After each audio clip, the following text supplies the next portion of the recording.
Hi everyone, my name is Katharina Gihring. I'm with the African Circular Economy Network. I'm presenting the paper with my co-authors Katharina Mono and Sally Ann Kessner. So let us jump into it. I have to obviously mention that this project is funded by the European Commission. It is a Horizon 2020 project, and ASIN, so the African Circular Economy Network, has partnered up with the University of Western Cape, the Saatchi Chair in Waste and Society, for this project. So we are trying to answer the question, how can the circular economy enable a just transition for South Africa? Let's maybe first have a look at the circular economy. So globally, you can see that the circular economy, there is no one definition. It has been very resource and waste focused, also in the South African context. And we see that the circular economy is almost becoming the new sustainability or sustainable development. So it is a massive buzzword at the moment. We see that also in the academic literature.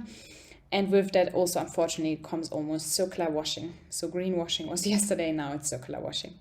Circular economy at its heart is looking at eliminating waste and pollution, circulate products and materials as long as possible at its highest values in the economy, and regenerate nature, and in our case, we would also argue humans. So at the heart, the circular economy is restorative and regenerative by design and decouples economic growth from the use of resources. And Linda Godfrey from the CSIR has put it, I think, quite suited for the South African context into words, saying the circular economy is about national resource security in support of socio-economic development through sustainable resource utilization. As we are all clear about that we do need development in the country, but we do also need sustainable resource utilization while we develop as a country.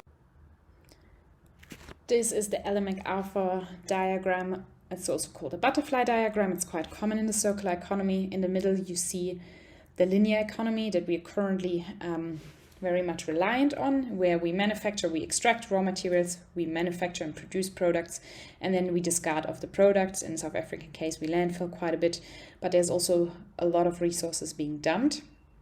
In the circular economy, we very much try to already produce a product in a way that you can actually maintain it, right? You want to close those loops as tight as possible. You don't want to go to recycling. You really want to maintain products. So, for example, with a mobile phone, you want to design it in a way that you can actually upgrade it and that you can fix it, that you can also reuse it and redistribute it. Same applies for furniture, right? So all kinds of products you can think of would fall into the technical nutrient cycle. On the organic side of things, you are actually looking at not throwing away all kind of organic waste or dump it on landfill sites, but you actually want to valorize the organic waste into something. For example, you can obviously generate biogas from it and biosludge from it, which you can use to fertilize soils, but you can also use it to create biofuels from it. So there are different types of opportunities within the organic sector as well. And this is where you can see where we very much thought about this from a resource perspective, especially from a global north side of things, but it has to be linked back to society. And I really like this diagram because it has expanded the butterfly diagram of the LMAC Alpha Foundation into one where humans are central to the entire circular economy discourse. And it is very much looking at equitable and inclusive societies and around the circular economy. So, for example, you could have circular economy community initiatives in place, and those could be co-working space where people come together, they fix things together, they actually almost trade skills, and they teach one another how, for example, to fix a bike or how to upcycle fashion. But this is very much creating that link into communities that are resilient and that also have a sense of belonging. So the social dimension is very strongly pulled through in this diagram. Looking at the South African economy, well, we are not as bad as it looks, but unfortunately globally we have dropped our circularity in the last few years because consumption just overall has gone up, which we have also seen with the global pandemic. So currently global circularity is at 7.2%, which is much less than it used to be a few years back, where we were at 8.6%. South Africa, as the country, is at 7% circularity. And it is very linear, as you can see in the Sankey diagram, and there's not much looping back. And I will speak to that, to those two parts of reuse and recycling in a second. That study that was conducted by the University of the by the University of Cape Town, apologies about that, also very much showed that we are very reliant on export. So we extract a lot of our minerals and then we export them. We are very much focused on, or our economy is very much reliant on fossil fuels such as coal and imported oil. There is very little low rate of domestic stock building, which is quite problematic, especially if you compare it to countries that have a very strong domestic stock building like the European Union. So we very much need to invest further into our infrastructure, which speaks to the element that the country needs to develop. And yes, we do have a high pocket of circularity, especially in the informal sector. And the waste pickers or waste reclaimers are actually very much responsible for or contribute a massive portion of the packaging waste that is actually ending up in our recycling sector. There is quite a bit of bio-based flows also happening in the country, but the challenges are around how we engage in agriculture and forestry, because it is very commercialized, very industrialized in the sense that we have a lot of monocultures, lots of pesticides, there's runs-off, there's a decrease in biodiversity, the soil is disturbed, and so forth. So we see that we have different challenges that we do need to tackle in bringing the circular economy forward in the country. Now, coming to the interesting part about it is looking at the circular economy from a social dimension. This research was conducted this year by Circle Economy, and they looked at global studies around the labor dimension in the circular economy.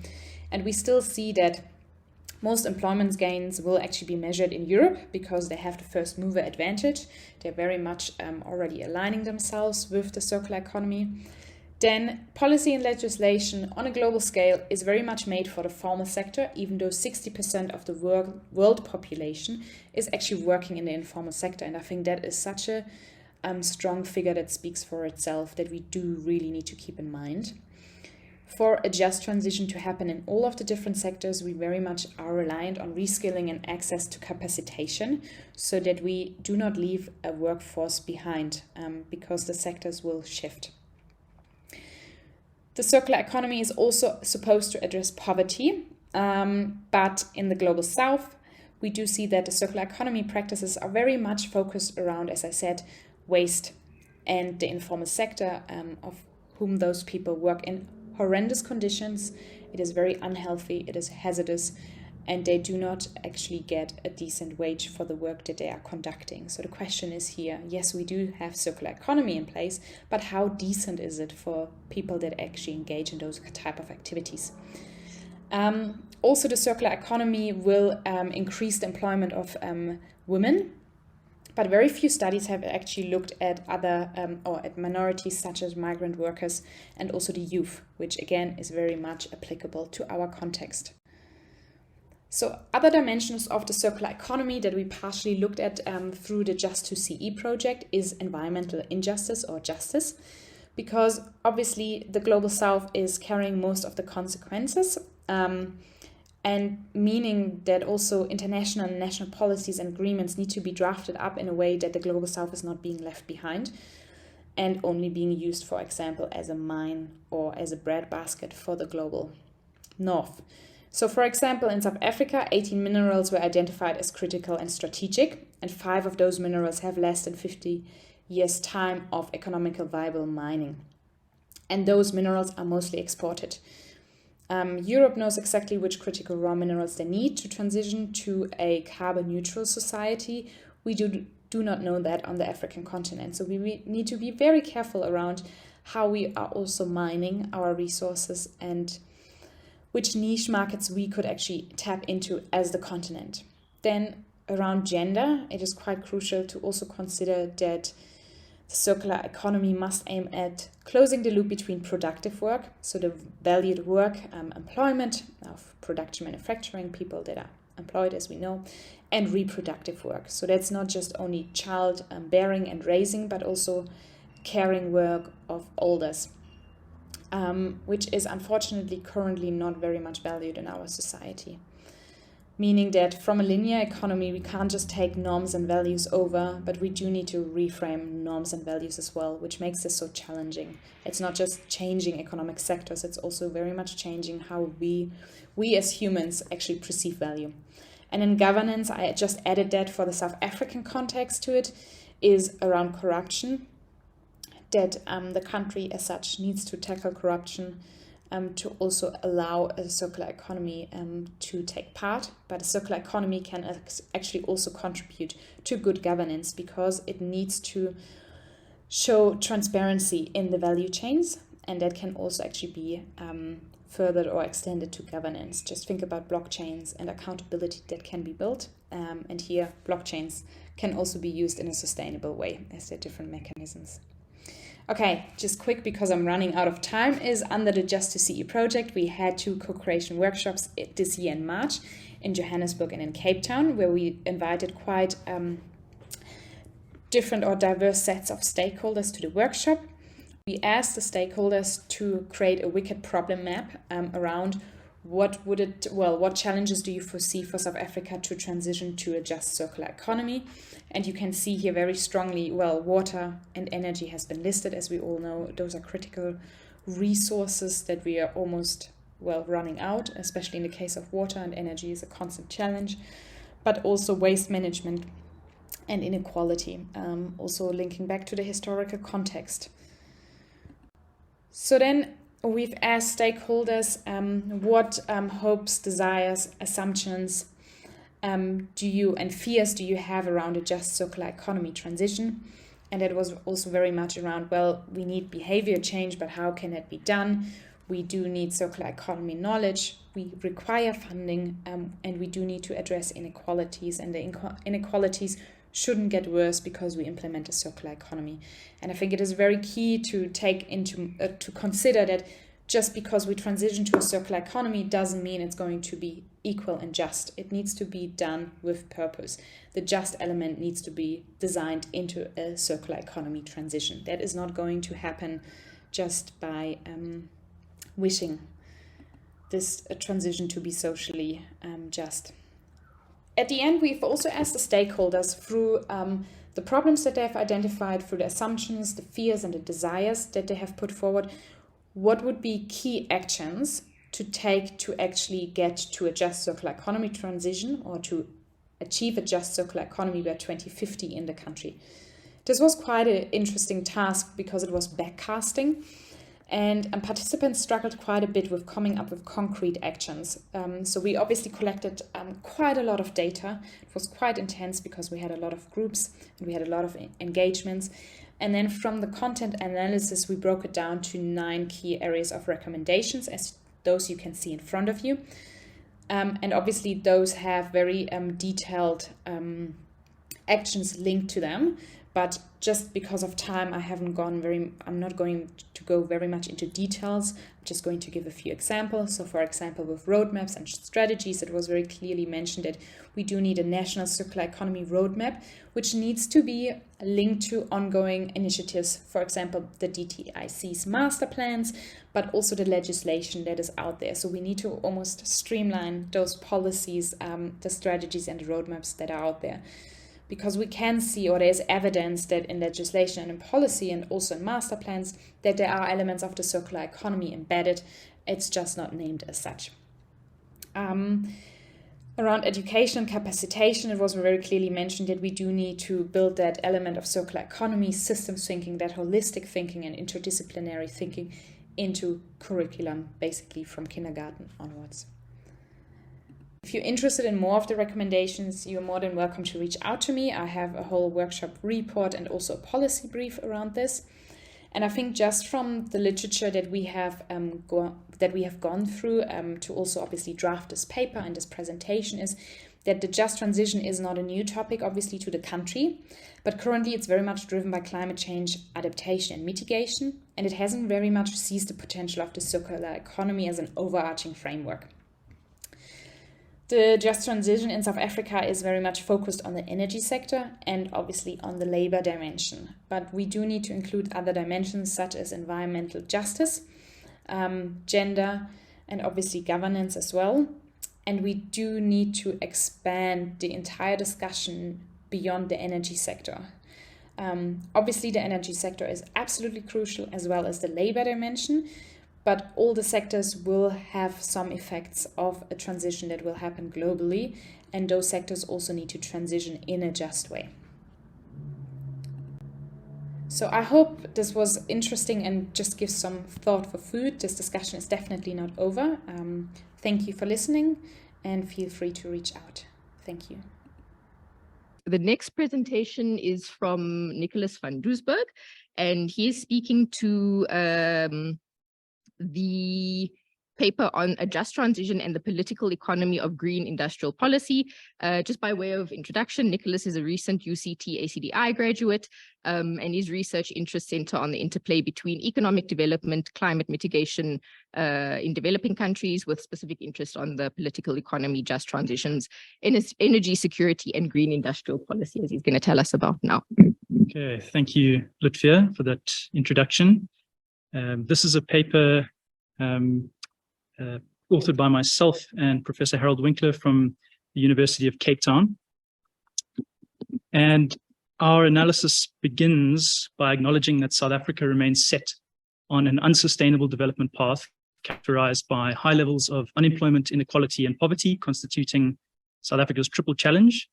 But at the same time, South Africa is one of the top 20 greenhouse gas emitters in the world. And as you can see from the figure on the right there, this has made South Africa a clear outlier with high emissions relative to its level of economic development. And while attempts to shift towards a more inclusive, low-carbon society have been made, the impacts of policies in this direction have been quite limited. And so our paper asks two primary questions. The first is, what has constrained a shift away from this unsustainable development path? And the second is, what actions would help to move towards a more inclusive, low-carbon society? And in answering these questions, we conduct a historical political economy analysis using the political settlements framework, which is an institutional approach that focuses on how the distribution of power in society actually affects institutional performance. And the framework emphasizes that because institutions and policies have distributional effects in that they imply certain costs and benefits to different groups in society, those institutions must be compatible with the distribution of power, because if they're not, powerful groups will just use their power and their influence to change those institutions. And the relative stability that occurs when a compatible set of institutions and power emerges is what we understand by a political settlement. And one of the key insights from the framework is that poor policy implementation can often be explained by the existence of powerful groups who see their interests as threatened by certain policies and therefore strongly resist their enforcement. And as you can see from this diagram, the power of organizations to shape rules in their implementation can create a reinforcing cycle where institutions end up distributing resources that ended up sustaining the power of those organizations. And this can explain why it's very difficult to introduce transformative policies that challenge the interests of incumbent groups.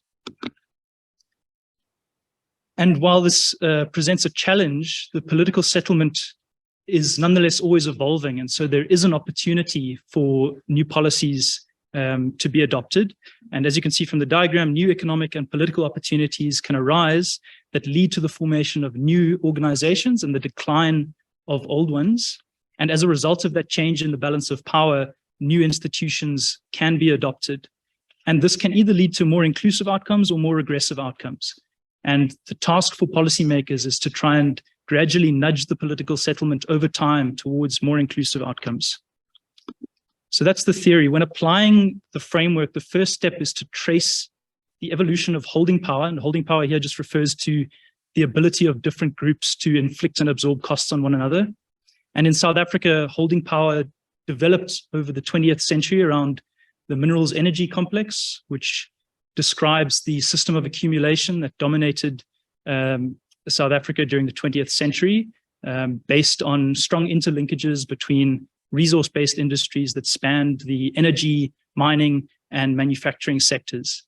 And while the 1994 elections marked a very significant change in political power in South Africa, the incoming ANC government inherited an industrial structure that was highly energy and capital intensive, based around the MEC, and this underpinned South Africa's high emissions, low employment development pathway that we have been struggling with.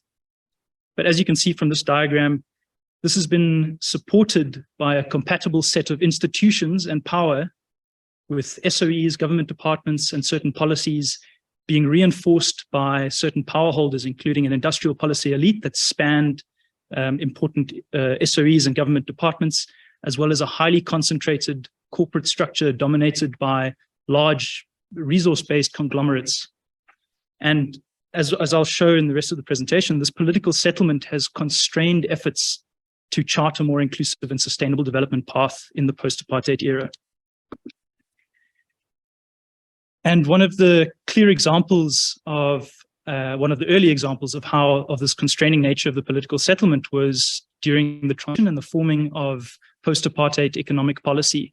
So initially, the ANC had advocated quite a socially democratic mixed economy approach. And over the 1990s, their policy shift changed to an embrace of a more orthodox market-based approach as represented by Gihring in 1996. And this policy shift can be explained in some part by looking at the differences in holding power between different groups. So don't worry too much about reading this table in detail, but it just shows some elements of holding power and how they were distributed across the two key factions kind of engaged in debates on economic policy during the transition. And one of the key takeaways is that the business and the National Party coalition ended up having considerable sources of holding power when compared to more left-leaning factions within the ANC.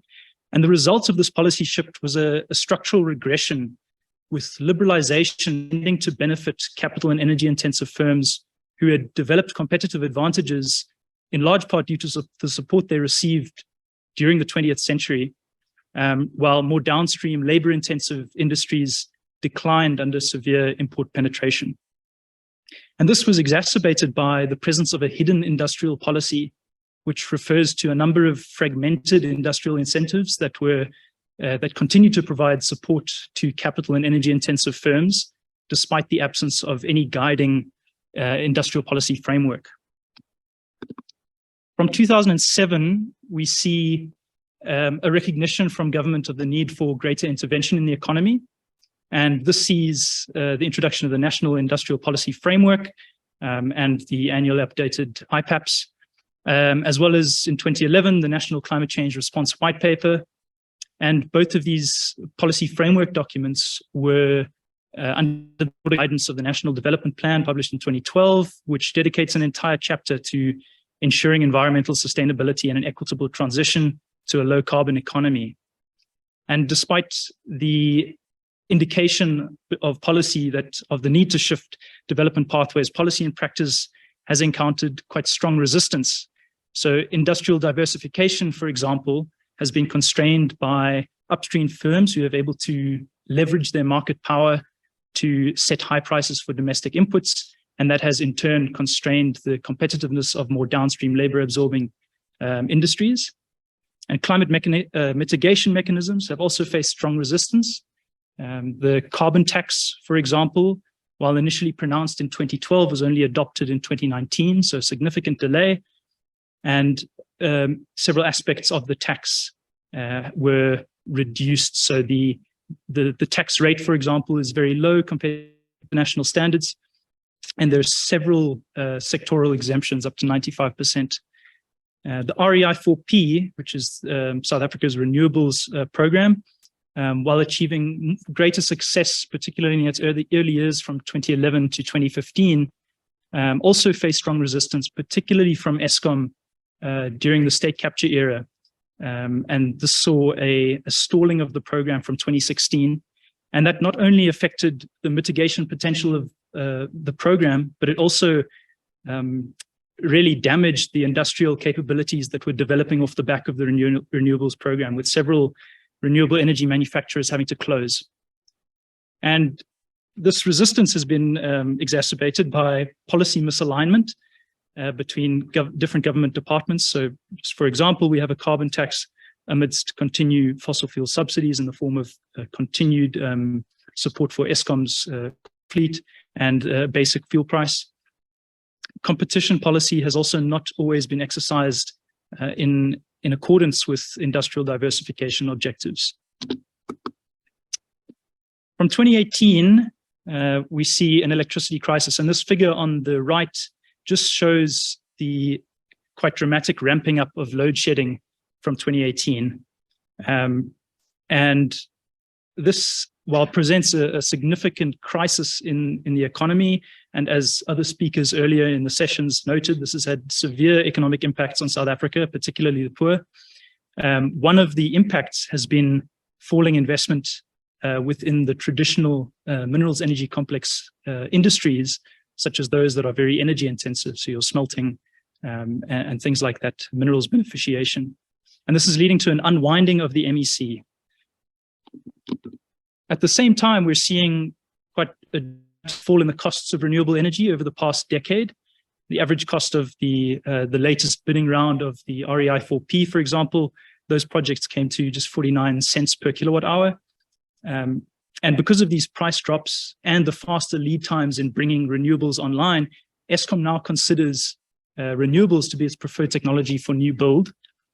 But because Eskom is in its own financial crisis and is unable to finance that build itself, there's been far greater involvement of the private sector, particularly after the amendment to the Electricity Regulation Act, which, as you can see from this graph from the latest Renewable Energy Master Plan, there's been a boom in investment over the past year. And one of the outcomes of these developments is a change in the balance of power and shifting coalitions. So where mines and heavy industries have typically been sites of strong resistance for decarbonization in South Africa, they themselves are now investing heavily in renewable energy, mainly for their own electricity security needs.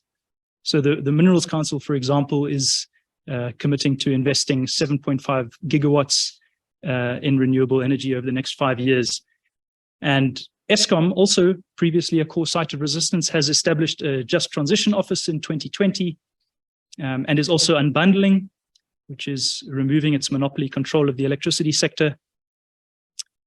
And despite these shifts, resistance to broader decarbonization remains. So this figure on the right just shows industry engagement on select South African climate policies.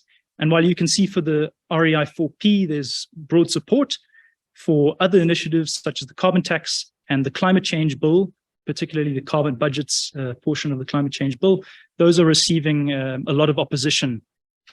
And within the electricity sector, while there's support broadly for the rollout of renewables, there is quite strong resistance against the removal of fossil fuels from the electricity sector.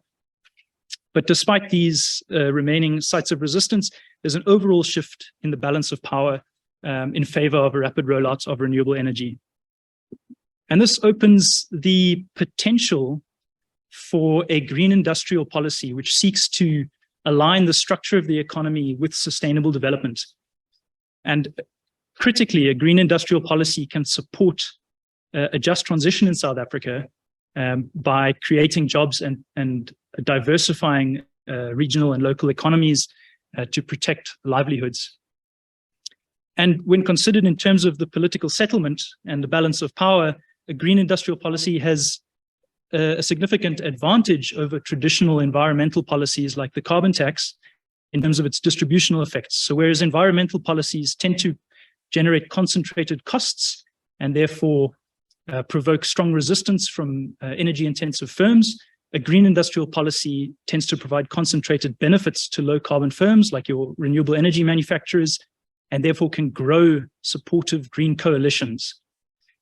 And so green industrial policy is not only compatible with the political settlement, given the recent changes in the balance of power, but also has the potential, by growing coalitions, to gradually nudge it towards broader decarbonization.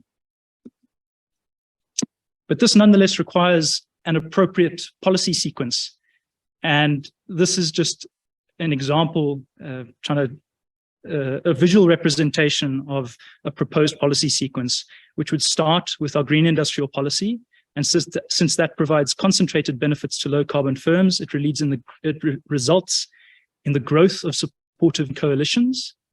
And that then provides conducive conditions, given the balance of power, for the introduction of environmental policies, which tend to generate concentrated costs on high emitters.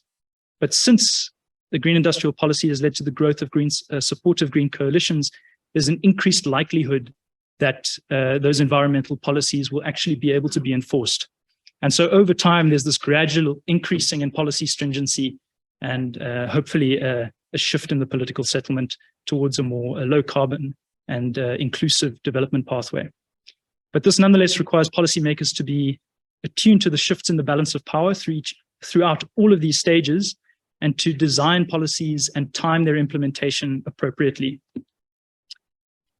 And so just to conclude, the political settlements framework helps us to focus in on power and institutions and how they have constrained efforts to restructure the economy towards inclusive sustainability. And nonetheless, changes in the balance of power are opening opportunities for an emboldened push for a just transition. And a green industrial policy can give effect to this just transition objective.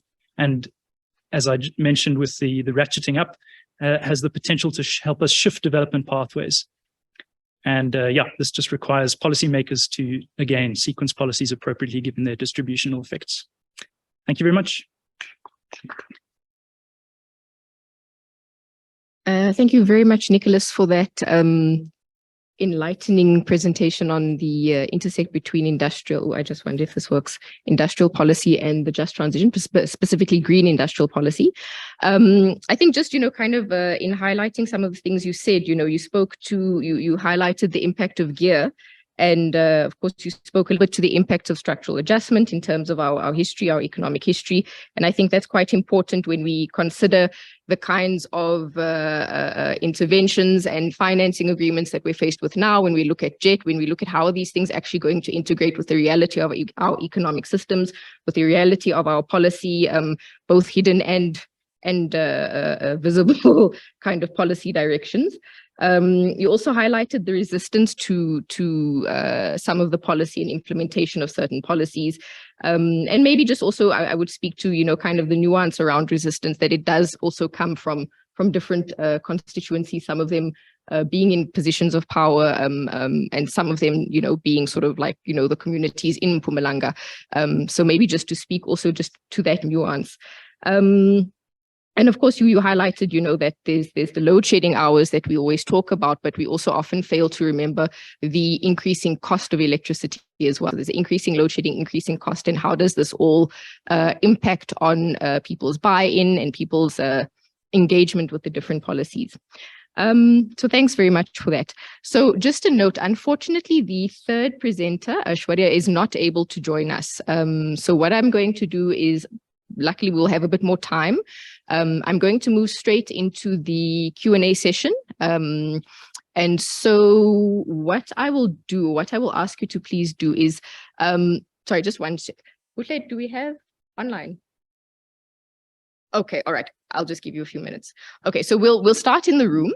There's a roving mic going around. Just a reminder to please switch on your speaker so that the camera can focus on you. Please do introduce yourself just by way of name. And if we can keep questions when you are asking them to not longer than like about 3 minutes, just so that we can give everybody a chance to speak, but we are not too pushed for time right now.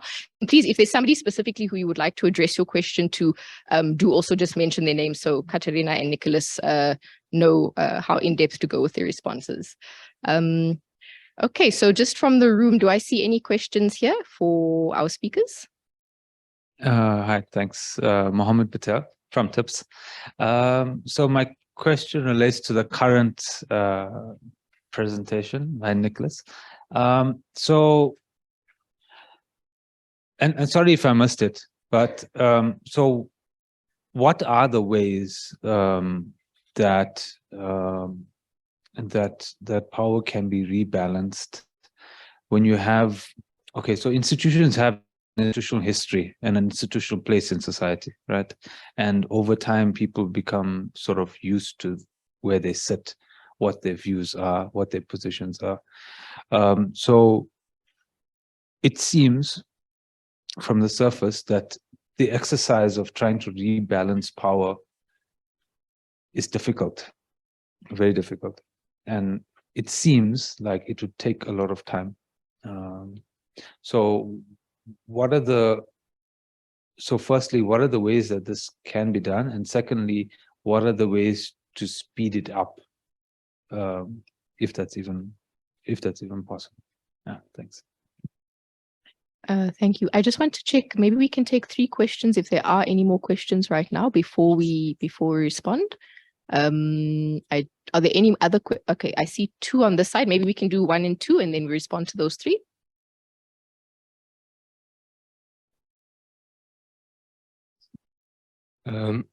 Hi, thanks both for great presentations. I think a question for each. For Katharina, you mentioned at some point that there was likely to be a first mover advantage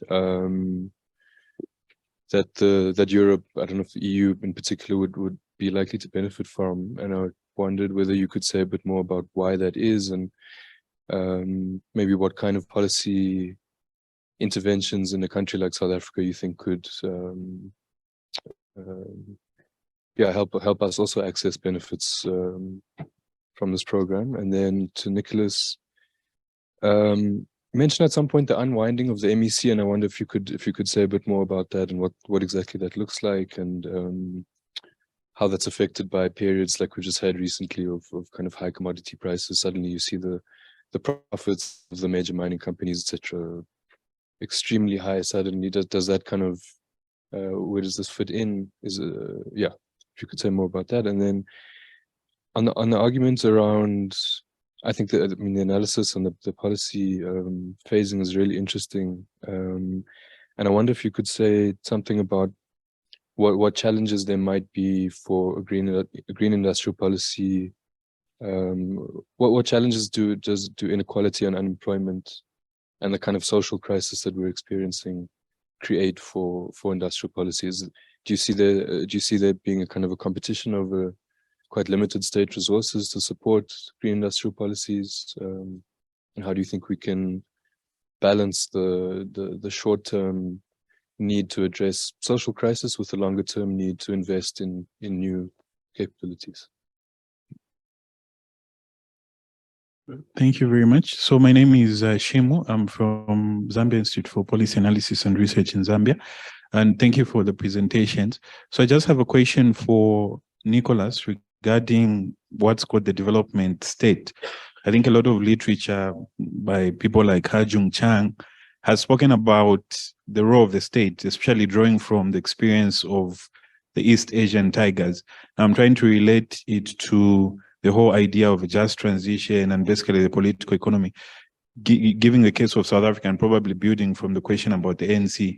In terms of the state itself, what would be a comment around the inclination towards this sort of policy transition? Because I think the literature tends to argue that with the East Asian tigers, there seemed to have been this strong push from the state, who had this group of bureaucrats who had an ideological position around particular ways in which industrial policy should move. So I wanted to get your comment on the South African case and basically looking at the development state and what the ideology is around the state here. Thank you.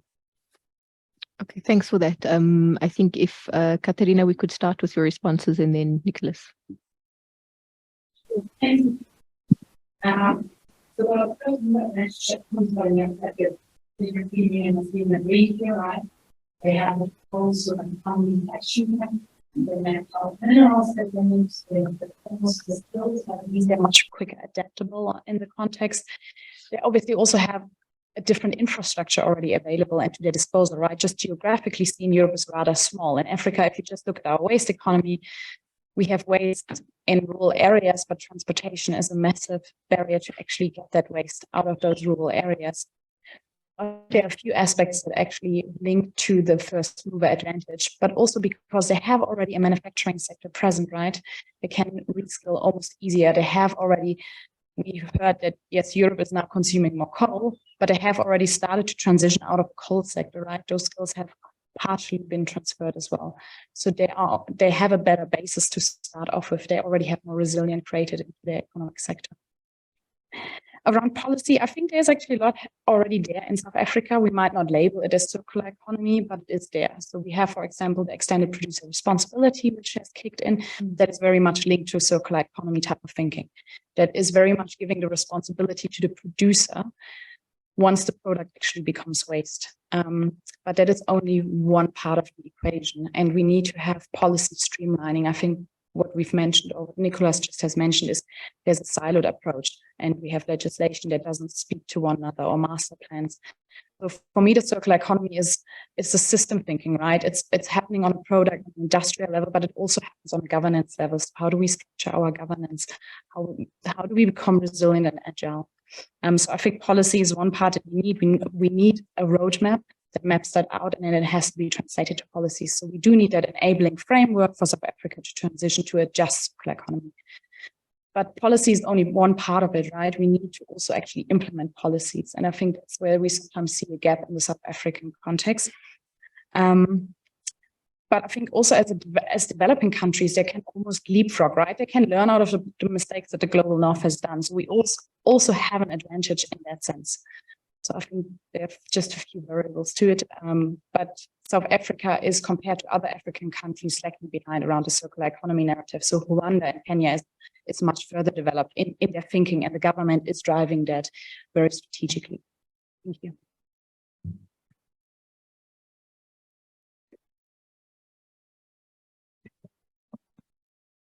Okay, can you hear me? Sorry. Yeah, so Mohammed, that's a very good and tough question to answer. Yeah, sure. It's a very good and tough question to answer. So essentially, how can power be rebalanced, since this is so difficult, and over what time frame, given the constraints and the urgency in which we are needing to do this? And that is a real challenge, because industrial policy takes a long time to have effects. And I think the benefit, the way that I at least framed shifting the balance of power, will take time. And whether we have time for that is another question. But the idea is that rather than focusing purely on climate mitigation and just reducing emissions, which typically doesn't generate a very large supportive coalition to drive that, where it does generate a lot of resistance. And a lot of that is resistance. A lot of that is legitimate when you look at communities in Mpumalanga, eMalahleni, for example. You know, the entire economy, or 80%, is dependent on coal. And then to talk about removing that and making climate change more of a priority for those people, it's seen as a threat as opposed to something that's helping them. And I think by framing it in terms of industrial policy, there's the potential to build supportive coalitions, because this provides much broader benefits. It of course is theoretical at this stage, and we would have to execute it appropriately. And there's an urgency to this. We can't dilly-daddle about implementing a green industrial policy. The transition is happening already, and I think we have to leverage the opportunity rapidly to try and build those coalitions. Whether we have enough time is a question I can't really answer. Yeah. And then Nishal, yes, the unwinding of the MEC. So I think with load shedding in particular, it's really undermined the competitiveness of energy intensive firms, particularly like smelters and things like that. So, I mean, the closure of Saldanha Steel, for example, ArcelorMittal in 2020, that's an indication of, you know, the challenges facing the industry at the moment. And looking forward as well, I mean, they're going to be operating in a carbon constrained world. I didn't talk about CBAM at all, but you know, going forward, those very energy intensive sectors, which continue to make up a considerable amount of our export basket, they will have to green their exports somehow. And so that is challenging the interlinkages between a very coal-based energy supply and the manufacturing sectors which use that coal-based electricity to generate their output. And so there are some breaks in the linkages within the traditionally understood MEC, which had these very strong interlinkages between energy, manufacturing, mining.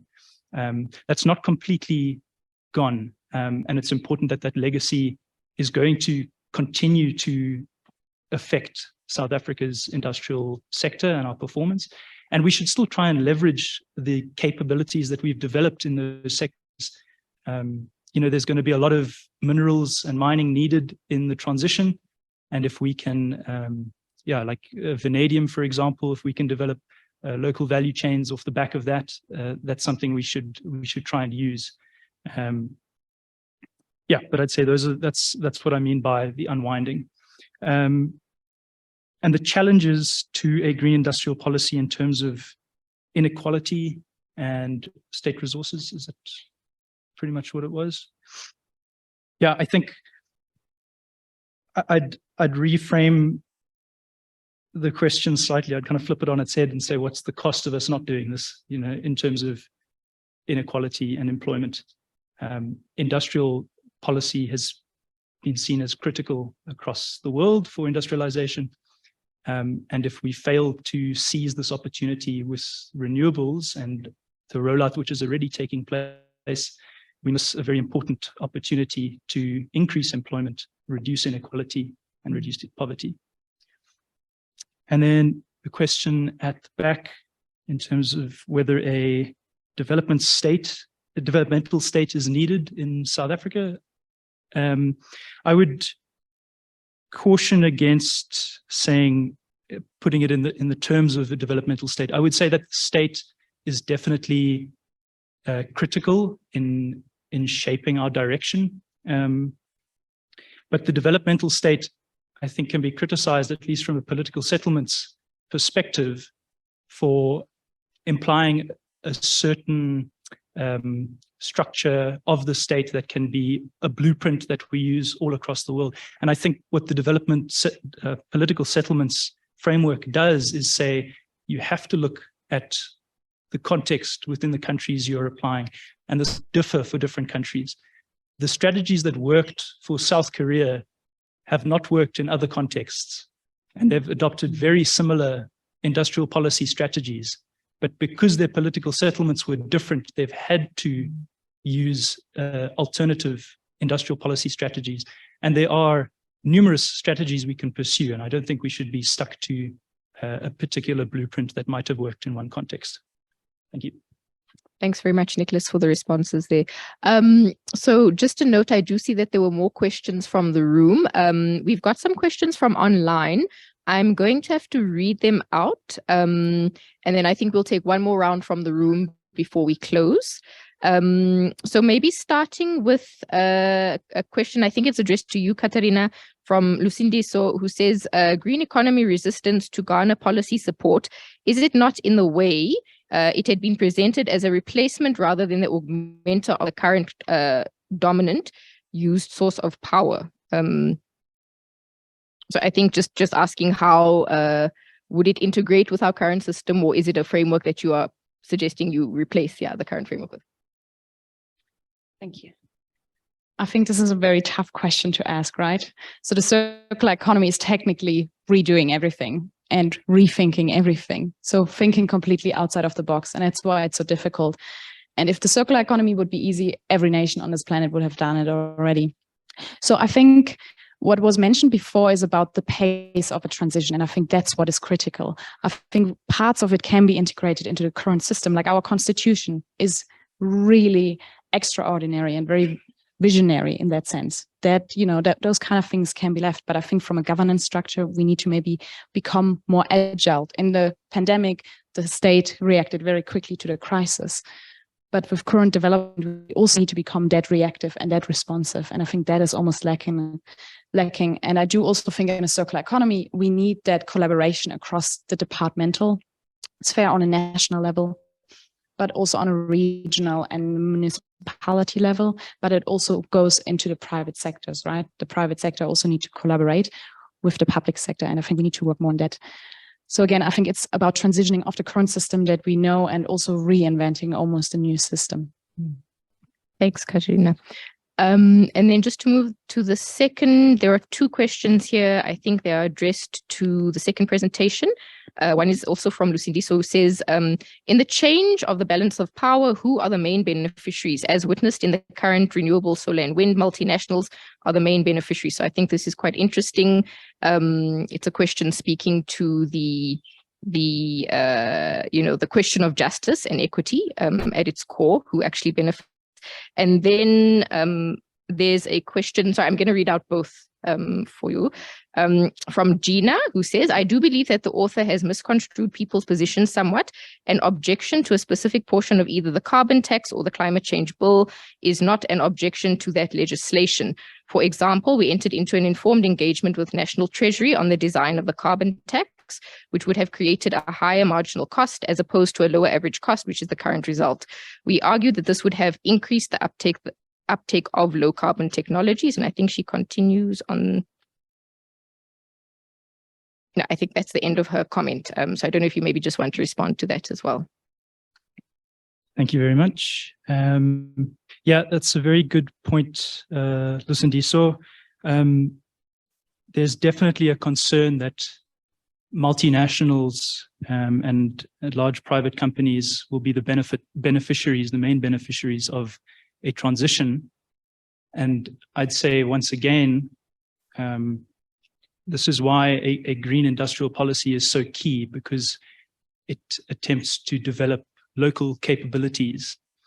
And in that way, we can integrate ourselves within global value chains.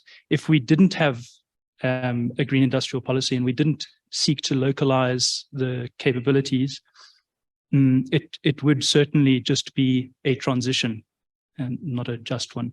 And so I think it's incredibly important for us to be wary of just relying on the private sector to bring in renewable energy, just celebrating that.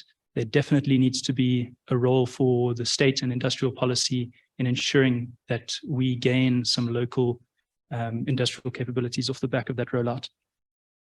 And then responding to Gina, yes, I acknowledge that the representation I gave is a very brief overview, and there's a lot of nuance to objections to certain aspects of different policies, and that doesn't necessarily mean that companies are completely opposed to certain directions. It was more indicative of certain, the level of engagement and the lack of supportive coalitions for certain policies. So the carbon tax typically doesn't have a very supportive coalition driving its implementation, whereas there is a lot of resistance from energy-intensive firms, and many of that resistance might be perfectly legitimate. Thanks, Nicholas. So I think, following from that, I think a last round of questions from the room before we head for lunch. I know there was one over there, but if I can just get are there any others before I slip my question in? Okay, all right.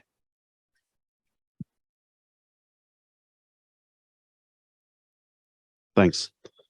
Well, first of all, look, thanks to both of the presenters for very interesting presentations and papers.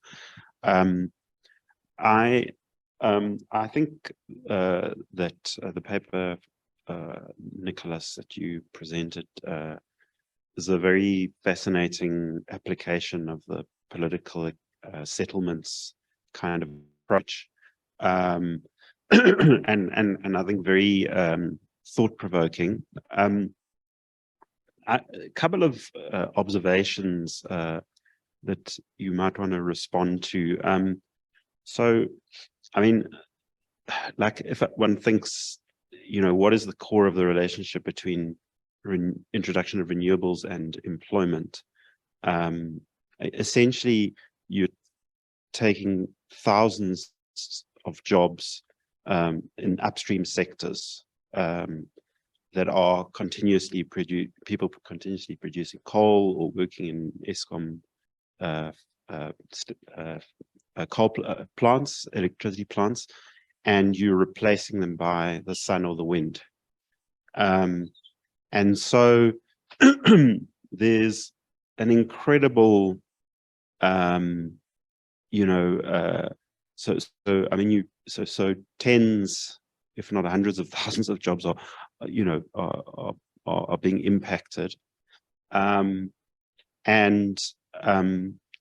you know, and that made me just feel a little cautious about what I sensed was quite a lot of optimism about, you know, a coalition around, you know, a greener economy, and it also led me to think about, you know, what should a green industrial policy be, and what should its scope be?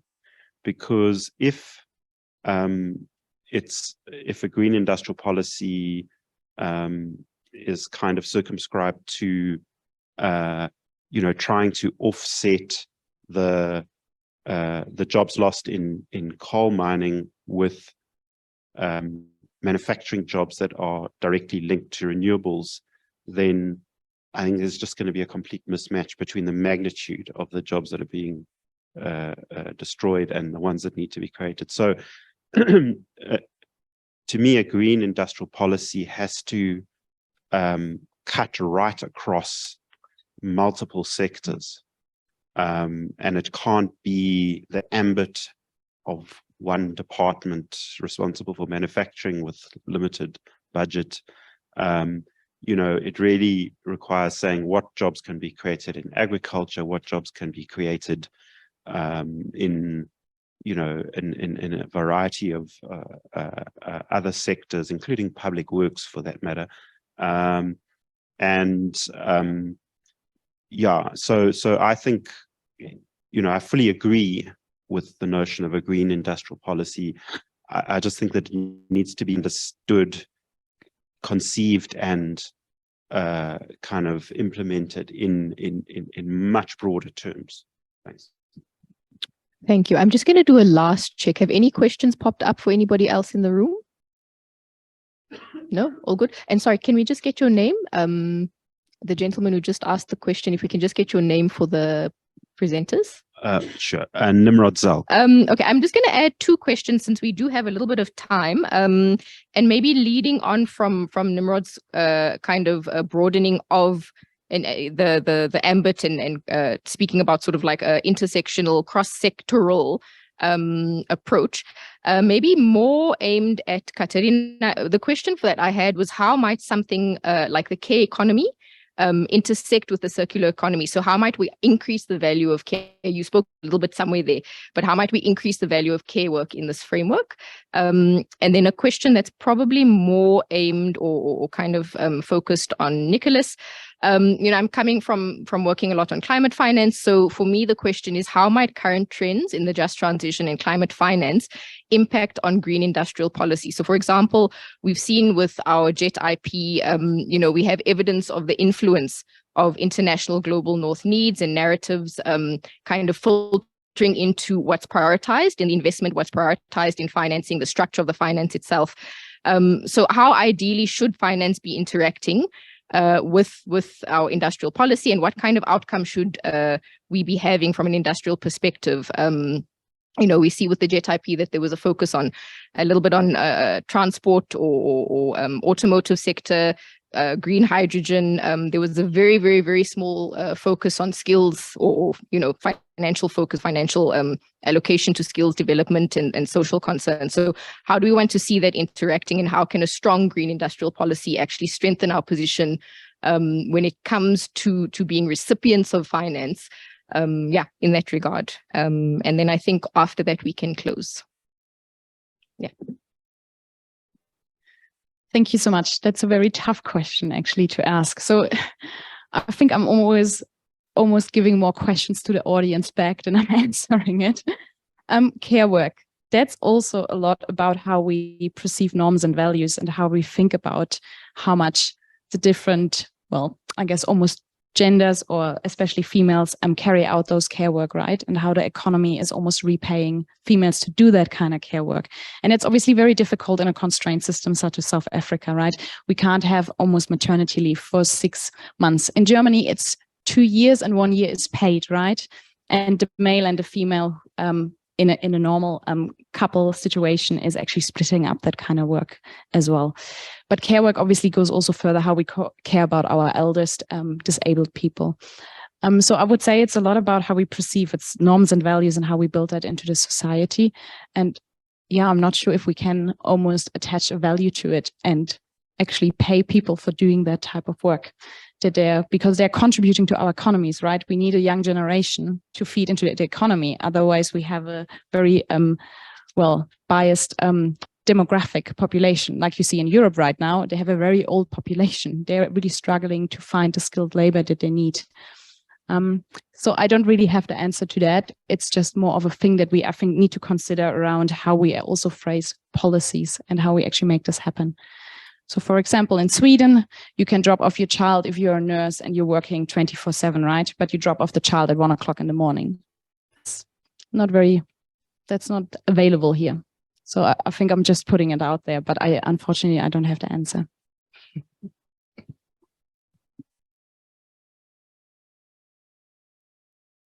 Thank you, Nimrod. I'm very glad you asked those questions, because 15 minutes is quite a short amount of time to introduce a green industrial policy in 2 slides.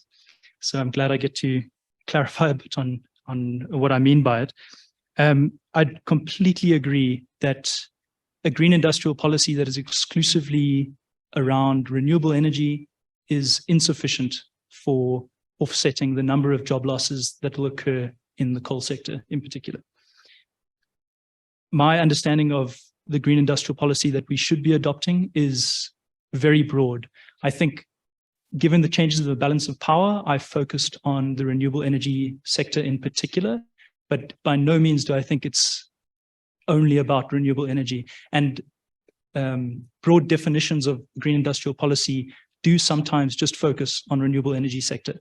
And so I agree that's not what it should be. I see it being very broad-based, being defined by aligning the economic structure of the country with sustainable growth, and that includes the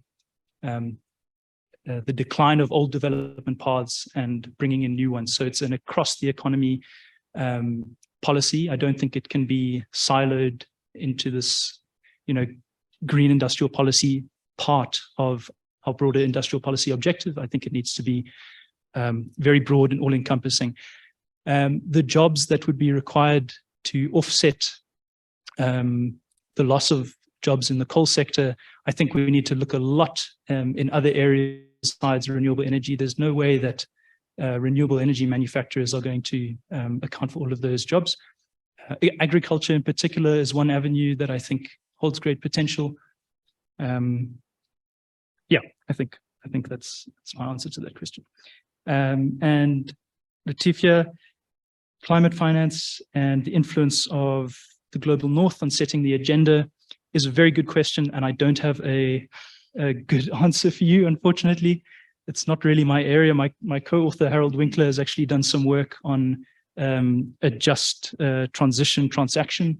So it would have been better to answer that question. I unfortunately didn't work with him on that one, so I don't feel qualified to give a detailed response. But I mean, my intuition would be we need to leverage our position as a kind of model for just transition financing globally.